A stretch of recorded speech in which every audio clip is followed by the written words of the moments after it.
So about 50% at 2 months, 60% at 3 months, 80% at 6 months, and 90% at a year. So the swelling comes down much faster in the beginning and it really slows down at the end.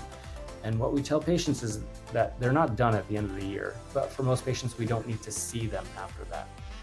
On occasion, we see patients for after a year if it feels like there's areas of the nose that are being stubborn.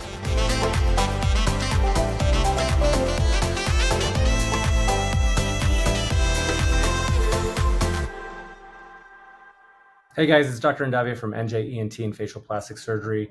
And today I wanted to talk to you about what it's like to have rhinoplasty. So first, just a little brief segment about how we decide we're doing rhinoplasty. So during our consult, patients will come in and they'll talk about what they want to have done to their nose. We use a computer imaging program to finalize what we want the nose to look like and whether we think it's a realistic result. And then we can schedule rhinoplasty. Pretty straightforward. Sometimes we have to talk about the septum and other functional related issues to the nose, but from the rhinoplasty perspective, this is kind of how it goes afterwards. So about a week before you have your rhinoplasty scheduled, we have a preoperative exam. We can do that telemed or we can do that in office. It just depends on where you live. What we do is we go over the things that we're going to go over right now. We also get medications ready. We also just go over any potential risks. And if you have questions, we go over that. Sometimes patients want to look at their pictures again. They might want to tweak the pictures a little bit. So we do that. But about 3 days before surgery, you'll get a phone call from the hospital just asking you what your past medical history is. And then 1 day before surgery, you get a phone call from the hospital to tell you what time to show up. So the night before surgery, after midnight, nothing to eat or drink. That morning, you can shower and brush your teeth, but also nothing to eat or drink. If you do have medications that you need to take in the morning, you take them with a tiny sip of water. Don't guzzle a whole glass of water. No milk. I had one patient show up who had milk and cookies. Don't do that. So when you get to so then you go to the hospital or surgery center. When you get there, you just check in and let them know you're having surgery with us.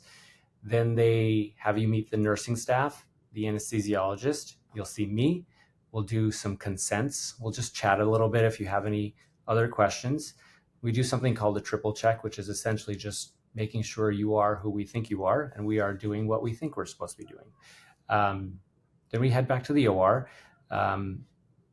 Most of the times, patients are in the stretcher as we head back to the OR, and you get a little bit of a cocktail through the IV just to relax. It just takes the edge off because you might be anxious about having surgery. When we get into the operating room, it feels like a little bit of chaos, but it is controlled chaos because there's a lot of things going on all at once. The first thing is somebody's putting calf compressors on your legs. It prevents a blood clot. Another person is putting on a blood pressure cuff on your arm. It checks your blood pressure. Third person is putting on EKG electrodes on your chest. It checks your heart rhythm. And then the anesthesiologist gives you an oxygen mask. You know that when you get the oxygen mask, it's going to be about 20 to 30 seconds and you're going to sleep. Once you go to sleep, you get a breathing tube. Once we're done with surgery, before you wake up, breathing tube comes out. So you never feel it going in or out, but you do have a sore throat for about 2 to 3 days. Sometimes if we have to fix the septum at the same time, or if we have to get grafting from the septum, you have your upper 4 teeth on the top here are a little numb or just sensitive. It certainly doesn't stop you from eating what you want. You're just aware of it a little bit. So then we get started with your surgery. We sometimes do an open rhinoplasty. We sometimes do a closed rhinoplasty. It really just depends on the nose and the goals for surgery. If you do have an open rhinoplasty, you have one incision right here at the base of the nose. It looks like this. We break it up so that it actually makes it more or less visible. If you do a closed rhinoplasty, you don't have that incision, but you do have incisions on the inside of your nose. The incision here heals great. Within a couple weeks, it's just a faint little red line. The incisions on the inside of your nose heal a little lumpy or bumpy, and they take a couple of months to smooth out, and it's just because you go over hair follicles. So we expose all the parts of the nose that we want to fix. We fix them. Then we close up incisions. If we have the one incision right here, it gets closed with a blue suture or stitch. The ones on the inside of your nose get closed with a yellow suture. The blue sutures we take out in a week. The yellow ones dissolve within a few weeks. At the end of your surgery, your nose is already pretty swollen. We put a cast on your nose. Sometimes you get a little mustache dressing so that your clothes don't get dirty, because your nose does drip a little bit for about 48 hours. And then you go to recovery room. I talk to whoever's with you that day. I can show them pictures. Every patient of mine gets my cell phone, so I text them pictures also of their nose. And then you stay in recovery room for about an hour, then you go home. Most patients, even if they have a 3 or 4 hour trip back home, can drive home. Well, they get driven home. They can go home that day. Some of our patients come from farther and they stay in an Airbnb or a hotel. Also very easy. They just need to have somebody with them to take them to the hotel. When you get home, what you're going to see is that you have a lot of swelling, your cheeks, your nose, and your eyes. For your eyes, they typically peak in bruising and swelling around day 3, and then it comes down quite quickly. I typically will see patients at 1 week to remove cast and suction, which we'll talk about in a second. But by that time, most of the bruising and swelling around the eyes is already gone. You might have a faint little red or a green or yellowish area right here, but that's about it. The cheeks and the nose are still quite swollen. And so this is what I tell patients all the time about swelling. Your nose, when we take off your cast at 1 week, well, let's actually back up. For that first week, what you feel like is a bad cold. Most patients don't have a whole lot of pain. We give them pain medication with a narcotic, but they rarely need it. Most of our patients have told us that they just use it for sleeping at night for the first night or two. Tylenol is more than enough for most patients. But the cold feeling is really just about being heavy on your face and feeling super stuffy. We don't use packing, but it still gets swollen and you still have a lot of mucus and old blood in your nose. So we have patients use a sinus rinse or saline in the nose, and it helps them remove some of this stuff. I don't want you to blow your nose for the first 3 weeks because there's a risk of a nosebleed afterwards. It's about 1 to 2%. And if you blow your nose, that risk goes up a little higher. So we have patients not blow their nose, but instead use saline to wash out stuff out. You can breathe a little bit through your nose, but when I see you at 1 week, what we first do is we first take off the sutures. Second, we vacuum out the nose. This gets patients breathing so much better afterwards. And then finally, we take the cast off. And the cast reveal is something that everybody knows about. But what they don't know is that the side view looks awesome. It always looks on point. Sometimes there's a little, if there was a big hump and the skin hasn't really shrunk wrapped down onto the nose, sometimes there's a little bit of a fullness in where the hump used to be. But that's about it. In general, it looks great. From the front, it looks pretty swollen. And here's how it goes for the most part over the course of a year or 2 or 3, technically. If your nose was going to be about this big when all the swelling is gone, it's about this big when we take your cast off. And as it comes down about 50% over 2 months. So it doesn't just do this, though. It does this. So there'll be days where your nose might look a little bit this way or this way. It's just all part of the process. It's easier said than done, but it is part of the process, and you just have to trust the process a little bit.